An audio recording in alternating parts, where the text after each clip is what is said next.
구조는 다음과 같습니다. 제가 이해하기 쉽도록 간단하게 적었는데요. 물론 사람에 따라 조금 더 세밀하게 나눌 수 있겠습니다.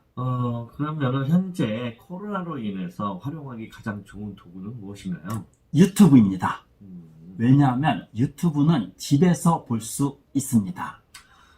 집에 있는 시간이 많아지고 어떤 재택 근무자가 많아지고 또 오프라인 세미나에 가지 않는 사람도 어쨌든 하루에 24시간 동안 보내야 하는데 유튜브를 보는 시간이 점점 늘어나고 있습니다. 그럴 때 철저히 계산해서 만든 훌륭한 콘텐츠를 제공한다면 비메어를 통해 자동 판매를 할 수 있습니다. 자동 판매가 가능하고요. 네. 예, 예를 들면 어떤 강연, 어떤 연수, 세미나 등 얘기할 내용을 녹화해 놓고 그 영상을 자동 판매하는 것이네요. 예. 유튜브를 본 사람 중에서 일정 비율의 사람들이 자동으로 구매할 수 있는 구조를 만들어 놓으십시오. 그러면 굳이 세일즈를 할 필요도 없고 매번 따로 설명하지 않아도 지속적으로 교재를 판매할 수 있습니다. 그리고 교재를 구매한 사람들을 대상으로 업셀로서 줌 컨설팅을 안내할 수 있습니다. 그렇게 하면은 줌 컨설팅도 어떤 시청받을 수 있겠네요. 이렇게 되면 줌 컨설팅을 하기만 하면 됩니다. 지금까지 프론트 세미나를 개최했었다면은 프론트 세미나를 사람들을 모아드리고 세미나를 진행한 다음에 이제 본 강좌를 이제 시작해야 했습니다. 하지만 고객 모집과 판매를 자동화하면 그렇게 하지 않아도 됩니다. 그러면 줌을 통해 라이브와 컨설팅만 하게 되므로 시간적 여유가 생깁니다. 그리고 프론트 세미나와 오프라인 본 강좌와 동일한 매출을 올릴 수도 있고 매출을 올리지 않아도 괜찮습니다. 예를 들면 지금까지 오프라인 세미나를 개최하면 1억 원을 판매하는 사람이라면은 이렇게 할 경우 5천만 원만 판매해도 괜찮을까요? 일단 장소 대여료를 지출하지 않아도 됩니다. 그리고 프론트 세미나를 하려면 하루는 꼬박 투자해야 합니다. 세미나 강좌를 할수록 그날 하루는 사라져 버립니다. 하지만 비메어를 통해 자동 판매를 하면 시청하는 사람은 언제든지 시청할 수 있습니다.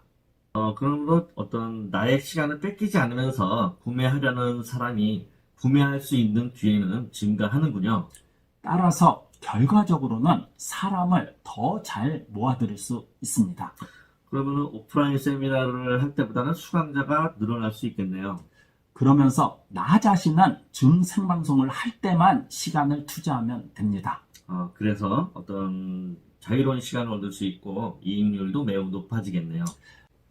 만약 연매출 1억 원에 순이익이 7천만 원이었다면 인터넷을 통해 연매출 7천만 원만 얻을 수 있다면 여기에 자유로운 시간을 추가적으로 얻을 수 있습니다.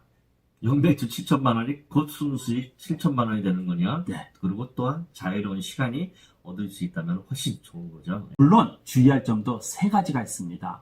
첫 번째는 거부감이나 고정관념을 벗어버리라는 것입니다. 거부감이나 어떤 고정관념이요. 네. 기업 연수를 사흘 동안 진행했었는데 방식을 바꾸면 사흘치 강사료를 못 받는 게 아닌가? 그렇게 생각할 수도 있지만 매출의 총액은 동일하게 만들 수 있습니다. 그저 고정관념일 뿐입니다. 두 번째는 유튜브, 비메오, 줌, 페이스북은 도구에 지나지 않는다는 점입니다. 그쵸. 도구에 지나지 않는다는 점, 마케팅 측면을 잘 활용해야죠. 코로나 사태 중에도 어떻게든 오프라인 이벤트를 진행해야 한다는 생각은 버려야 하지만 그렇다고 줌, 비메오, 유튜브, 페이스북을 사용할 줄 안다고 해서 안심해서는 안 됩니다. 그것들은 어차피 도구에 불과하니까요. 유튜브든 줌이든 전부 도구일 뿐입니다. 그렇죠. 도구의 사용법을 아는 것뿐만 아니라 그 이유가 더 중요합니다. 고객의 동선을 마련한다거나 어떻게 하면 나의 가치를 더 향상시킬 수 있는지, 어떻게 하면 유튜브를 통해 열정적인 팬을 모을 수 있는지, 유튜브에 동영상을 올릴 줄 안다거나 동영상을 편집하는 방법을 안다거나 줌을 통해 컨설팅을 할 수 있다거나 세미나를 할 수 있다고 해서 끝이 아닙니다.